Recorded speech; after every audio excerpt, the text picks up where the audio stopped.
Once upon a time, in the village of Abutia, in the Volta region of Ghana, lived a young woman named Abla. Abla was the first daughter of her family, raised with two younger brothers in a thatched roof house adorned with colorful bead curtains. Abla was known for her vibrant spirit and unwavering determination, qualities that endeared her to everyone in Abutia. Abla's story begins when she caught the eye of a local craftsman named Koto. Koto was tall and sturdy, known for crafting the finest pottery in the region. He was quietly observant and deeply kind, traits that Abla admired. They quickly fell in love, their bond strengthened by shared dreams and laughter. However, as their love blossomed, Koto faced a daunting challenge. The demand for his pottery had dwindled, pushing him to consider leaving Abutia to seek better opportunities in the bustling city of Accra. When he shared this plan with Abla, she felt a storm of emotions. The idea of separation frightened her, but she also understood Koto's need to find success. Before his departure, Koto visited Abla's family, presenting a beautifully crafted pot as a symbol of his promise to return and marry her. With a heavy heart, Abla watched him leave, her eyes brimming with tears, but her heart full of hope. Years passed, and life in Abutia grew harder for Abla. Although her younger brothers married and started their own families, Abla waited patiently for Koto, rejecting numerous suitors who came her way. She clung to Koto's promise, even as whispers of doubt began to spread among the villagers. Meanwhile, Koto faced his own trials in Accra. The big city was unforgiving, and success was harder to achieve than he had imagined. He struggled initially, his pottery unrecognized and undervalued. One evening, at the market, Koto overheard a group of tourists lamenting the lack of authentic local crafts. Seizing the opportunity, he approached them with his pottery. Their interest was lukewarm until he started sharing stories of each pot, connecting them to the traditions of his village. The tourists were captivated, leading to his first small batch of sales. Koto's breakthrough came when one of the tourists, who happened to be a shop owner from overseas, placed a large order. This moment marked the beginning of Koto's flourishing business. However, with success came new responsibilities and relationships that slowly reshaped his values and dreams and delayed his return to Abutia. Back in the village, Abla's steadfast loyalty began to draw mixed reactions. Some admired her devotion, while others mocked her as a dreamer refusing to accept reality. Her mother, worried about her daughter's future, often urged Abla to move on and accept the advances of a wealthy merchant who had shown interest in her. One sunny morning, as the village prepared for the annual Yam Festival, a well-dressed stranger arrived in Abutia. It was Koto, finally returning home after nearly a decade. The village buzzed with excitement, and Abla's heart leaped with joy.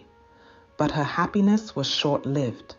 When she met Koto, she discovered he had not returned alone. Beside him stood a young woman from Accra, carrying a small child. Abla? Koto, you've returned, but who are these?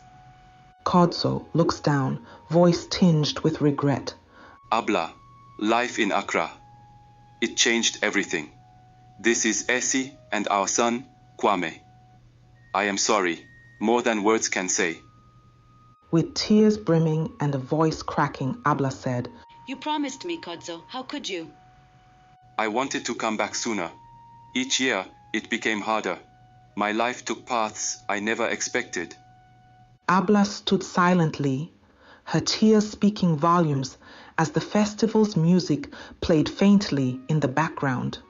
The revelation shattered Abla's world. The pain was sharp, almost physical, as if she had been betrayed anew.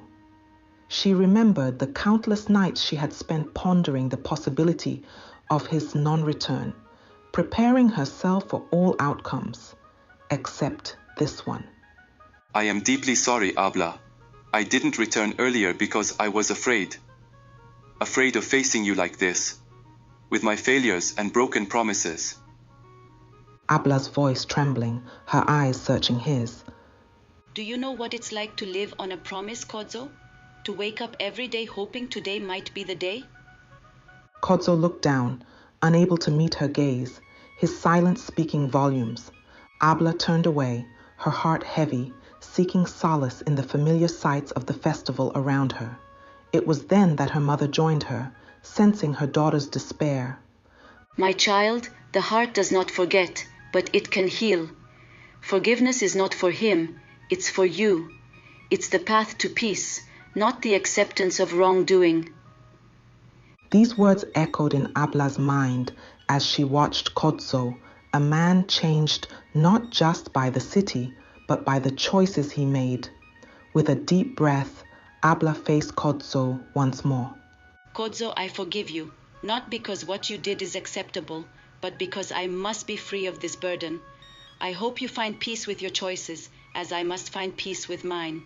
Moved by her grace and fortitude, a young teacher from a neighboring village who had come to attend the festival approached her. Aminu. I've heard much about you, Abla. Your strength and patience are spoken of even in my village. Abla surprised and cautious. And what do they say about a woman who waits on a broken promise? Aminu smiling warmly. That she is the heart of her village, teaching us all what true resilience looks like. Over time, their friendship deepened into something more profound. One balmy evening, as they walked through the marketplace, Aminu stopped, turning to Abla with a hopeful smile. Abla, I've come to realize that life with you would be my greatest joy. Will you marry me? Abla paused, her joy tempered by a flicker of concern. Aminu, you know I am 4 years your senior. I'm 38 now. Does that not worry you? Aminu took her hands, his eyes earnest. Abla, the years between us are just numbers. They are overshadowed by the depth of what I feel for you. His sincerity touched her, easing the worries that had clouded her happiness. Abla nodded with a blooming smile. Yes, Aminu, yes, I will marry you. The following year, their union was blessed unexpectedly with the arrival of triplets, 2 boys and a girl, each with a laugh as loud as the thunder that rolled over the hills of Abutia. Abla's life with Aminu and their children taught her the importance of hope and the wisdom of adapting to life's unpredictable changes. Each day with her family was a reminder that while life may not always go as planned, grace and strength can lead to new beginnings and unexpected happiness. Dear listeners, Abla's journey teaches us about the power of resilience and the importance of being open to new possibilities when old plans fall apart. True strength lies in the ability to adapt and find happiness in new beginnings.